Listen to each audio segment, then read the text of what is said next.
Hello everyone, welcome back to my channel.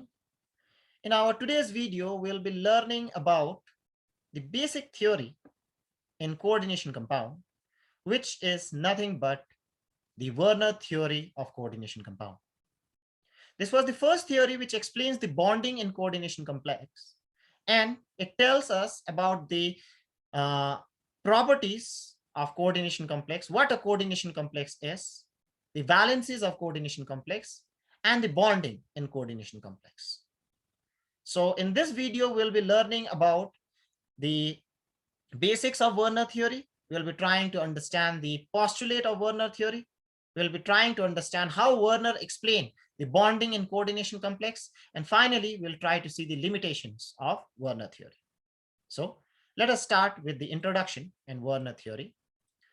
So Alfred Werner, he was a Swiss chemist born on 12th December 1866, and he received Nobel Prize in Chemistry in 1913. He, for the very first time, gave a theory, or he was the first one to study the bonding and coordination compound and gave a theory on it. He did a lot of studies in coordination compound.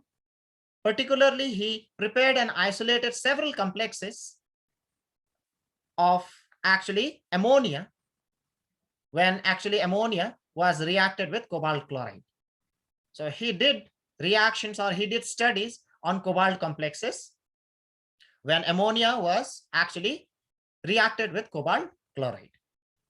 And some of its compound, which he was able to isolate and prepare, which you can see in your screen, okay, which has different colors, different compositions, okay. And remember that this particular compounds were reacted with AgNO3, excess of AgNO3, and they give different moles of AgCl. Okay, that means the number of moles of AgCl which was precipitated when these compounds were reacted with AgCl was found out to be different. Like the first compound gave 3 moles of AgCl. That means all the 3 chloride was precipitated as AgCl. But in the second one, you can see that it gives you 2 moles of AgCl. And in the third and the fourth, only 1 mole of AgCl is precipitated. That means only 1 mole of chloride ion from the complex is precipitated. That means some of the chloride ion remained in the solution. So this was the first thing what he actually found out when he did the study in his cobalt chloride complexes when it was treated with ammonia. When he did some conductivity experiments on this particular molecules, it was found out that they show different conductivities, which proves that the number of ions which they are actually producing in the solutions are different. That is why the conductivity is different. Now, how the conductivity is different, how the number of ions is different, how the different number of chloride ion is given, even though it is cobalt chloride on ammonia, even though all the cobalt chloride has 3 chloride ion, why not all the chloride ion is given? That means some chloride ions are bonded in different way, which is non-ionizable. So all these properties and bondings had to be explained, and this was explained by Werner in his theory, in his first theory of coordination compound, which is nothing but Werner theory of coordination compound. So first, let us try to study the postulate of Werner theory, and then we'll apply it to explain whatever experiment he did. So what are the postulates of Werner theory? The first postulate of Werner theory says that in a complex, if you talk about a metal atom, that metal atom will have 2 kinds of valence. So in a coordination complex, we'll not have one type of valency, we'll have 2 types of valency. We call them primary valency and secondary valency. Unlike a simple compound, which will have only one valency, remember that coordination compounds, the metal in coordination compounds or complex will have 2 valency. We call them primary and secondary. Now the big question is, what is primary and what is secondary valency? Whenever we talk about primary valency, This type of valency, we call it as ionizable valency also, or this valency is ionizable and corresponds to the oxidation state of the central metal atom. In our last video, we learned that how to calculate the oxidation state of the various metal atom. So that oxidation state, according to Werner, is nothing but a primary valency of the central metal ion. And remember that since it is the charge on metal atom and it is the positive charge, so this primary valency can be satisfied only by negative ions. Okay. The second valency which we have is nothing but the secondary valency, which is nothing but non-ionizable valency and corresponds to the coordination number. Again, in our last class video, what we have understood is what is a coordination number. It is the number of coordinate covalent bond which a metal forms with the ligands. Okay, so how many number of bonds a metal can form with the surrounding ions or group of atoms, okay, or in simple words which we call as ligands, that is nothing but secondary valency. And remember that every central metal atom will have a fixed number of secondary valency. Okay, whether it is 4 or 6 or 5, but it will have a fixed number of secondary valency.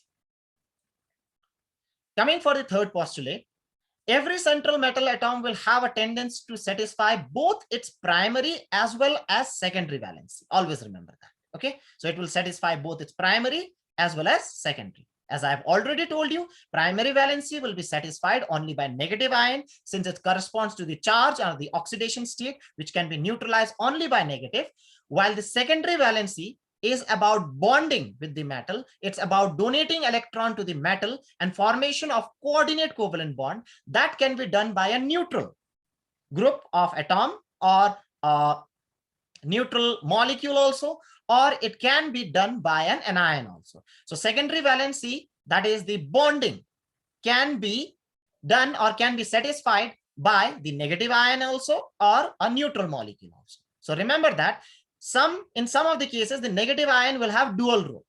It will satisfy the primary valency also, and it will satisfy the secondary valency also.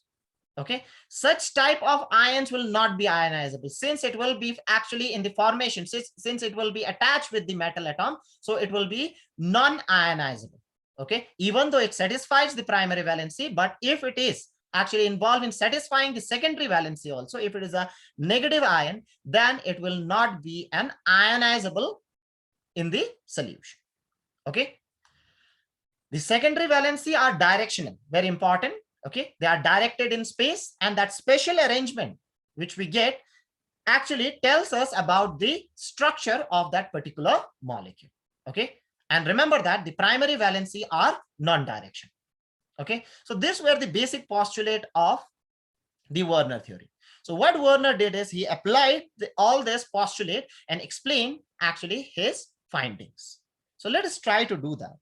So let us try to take the first actually case of Werner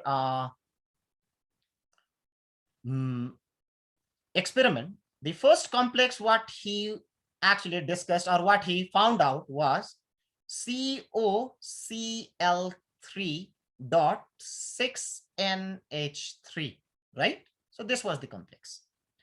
Now try to understand that the primary valency over here for cobalt is +3. We know that. And always remember that the secondary valency of cobalt is 6. It can form 6 bonds. Okay. Now, it is very much clear that we have to satisfy the primary valency, and we have 3 chloride ion. So this 3 chloride ion will be involved in satisfying the primary valency of cobalt. Okay, no doubt in that. +3, so 3Cl minus will satisfy the primary valency. Coming to the 6NH3, now since we know that cobalt has a secondary valency of 6, so this cobalt will form 6 coordinate covalent bond with the ammonia, okay, and satisfies a secondary valency. So something like this, okay, so it will be NH3, NH3, NH3, NH3, NH3, and finally NH3. Okay, so these are the 6 secondary valency of cobalt. Okay, so which is all satisfied by ammonia. Now try to understand that ammonia are neutral groups, so obviously it cannot satisfy the primary valency. So the primary valency has to be satisfied by chloride ion. So how do we represent is, we represent it by dotted lines. So Cl, Cl, and Cl. So the chloride ion is satisfying the charge and the ammonia is satisfying the bonding, that is the coordination number. Okay, so that is how we can explain that this 3 chloride are now ionizable. They are just satisfying the charge, they are not bonded with the cobalt. As a result, when you ionize this particular one, this particular complex, what it will give you is, how we can write in modern technique or modern formulation is CONH3 6. We enclose in third bracket, which we call as coordination entity. And this coordination entity, this ammonia is not satisfying the primary valency. It is only satisfying the secondary valency. So the primary valency remains as 3 plus, okay, which is of cobalt. And that is satisfied by the 3 chloride ions. Okay, so 3Cl minus. And this 3Cl minus will be actually ionizable. So when you react this particular complex, which I can write it as CONH3 6 Cl3, that is the way we write it. Now this 3Cl is ionizable. So when I react it with AgNO3, okay, so 3 moles of AgNO3, 3 Ag and 3 Cl will give me 3 AgCl. So 1 mole of this particular complex will give me 3 moles of AgCl. That is what we have seen earlier in the table. Okay, and obviously the nitrate ion. Okay, so that is how we know that 1 actually mole of this particular complex can give you 3 moles of AgCl. It can give all the 3 chloride ion. Okay, and the number of ions which it will be giving is, 1 ion will be this complex ion, okay, that is CONH363 plus, and the other 3 will be 3 chloride ions. So a total of 4 ions it will be giving in the solution. Okay, that is how we know its conductivity also. Okay, let us come into the next actually complex which he is talking about in his theory, that is COCl3 5NH3. Now again, it has a primary valency of +3 and secondary valency of 6. So first, let us try to satisfy its secondary valency. So secondary valency is 6. So let us try to take this 6. Okay, and there are 5 NH3. So this 5 NH3 will actually satisfy the 5 bondings, 5 secondary valency, but we know that we need to have 6 secondary valency. So one of the secondary valency, since secondary valency can be satisfied by negative ion as well as neutral molecule, so 1 Cl will be used to satisfy the secondary valency, and this Cl will actually satisfy the primary valency also. Okay, so how many Cl is left is 2. So if I write this complex, how I can write is CONH3 5. Okay, so 5 secondary valency is satisfied by 5 ammonia, but we have 6 secondary valency. So 1 chloride ion is used to satisfy the secondary valency. Now, CO has a secondary primary valency of +3 and chloride a -1. Okay, so +3 and -1 left is +2. So that will be satisfied by the other 2 chloride ion. So as a result of which you will have the formula as CONH35 Cl and Cl2. And very important, this chloride ion now is bonded with cobalt, attached with cobalt by coordinate covalent bond. As a result, it will not be ionizable. So when you dissociate this particular complex, what you will get is CONH35Cl, and it will be 2 plus 2 Cl minus. So altogether you will have 1 ion plus 2 chloride ions, so 3 chloride ion. Okay, so it will, 3 ions. So the conductivity will decrease with respect to the first one. And very important, if you react this with AgNO3, now you have, since only 2 chloride ion, ionizable ion, so only 2 AgNO3 will react and will give you 2 AgCl. That's why it gives you only 2 moles of silver chloride, not 3 moles as in the previous case.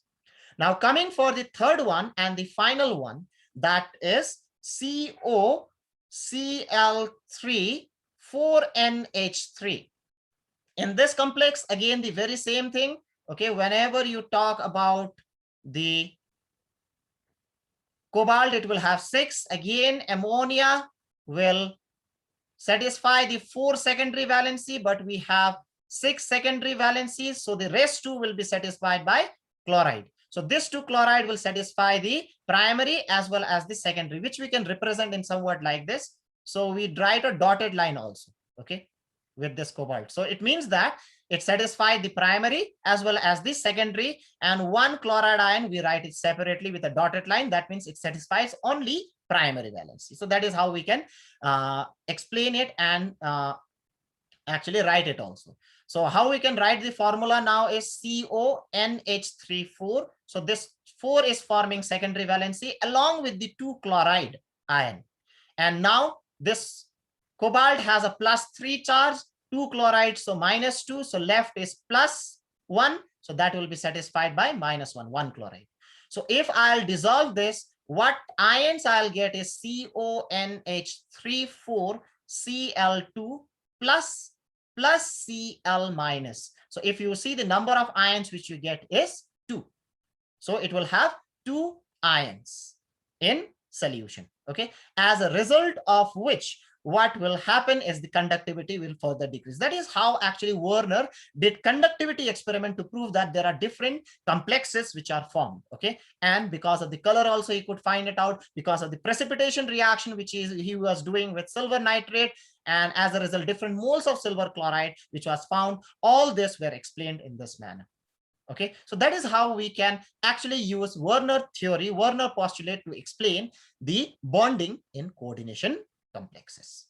Okay, so after that, let us try to, if we try to conclude it, so that is how we can write. So 3 complexes, there were 4 earlier. So the 2 complexes at the end will show similar behavior, only the differences, they are 2 isomers. Okay, later on we'll be learning that also, that there are cis and trans isomer. It shows 2 different types of isomer, geometrical isomers. So if I take these 3 different complexes, you will have COCl36NH3. As I have told you, it will dissociate to give you 3 chloride ion and 1 complex ion. In the second case, it will give you 1 complex ion and 2 chloride ion. In the third case, it will give you 1 complex ion and 1 chloride ion. As a result, the number of ionizable chlorine atom reduces from 3 to 2 to 1. As a result, the total number of ions which you'll have is 4, 3, and 2. That is why there is a difference in conductivity measurement, because if the ions will decrease, then the conductivity will also decrease. Okay.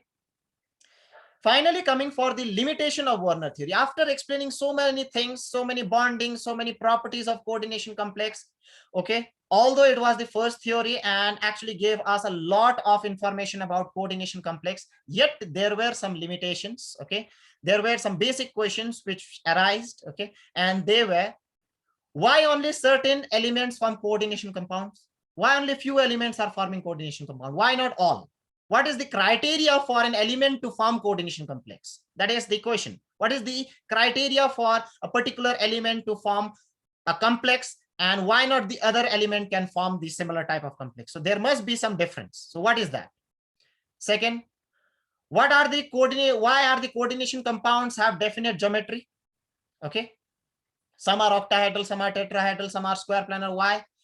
Why they have different magnetic and optical properties? Over there it's not electrical but optical properties. Some are having different colors. Okay, so why they have different colors? Okay, all of them are having a characteristic colors. Actually they have magnetic properties, some are diamagnetic, some are paramagnetic. So why it is so? So this was the basic questions which arised, and Werner theory was not able to explain it in complete detail. So that's why we went for the next theory to explain all these things, and that is nothing but valence bond theory. Valence bond theory was very successful in explaining the geometry of coordination complex and to explain the magnetic properties of coordination complex. That is what we'll be trying to see in our upcoming video. So for this video, thank you everyone. Do subscribe for this channel for explanation on various topics in chemistry. So thank you.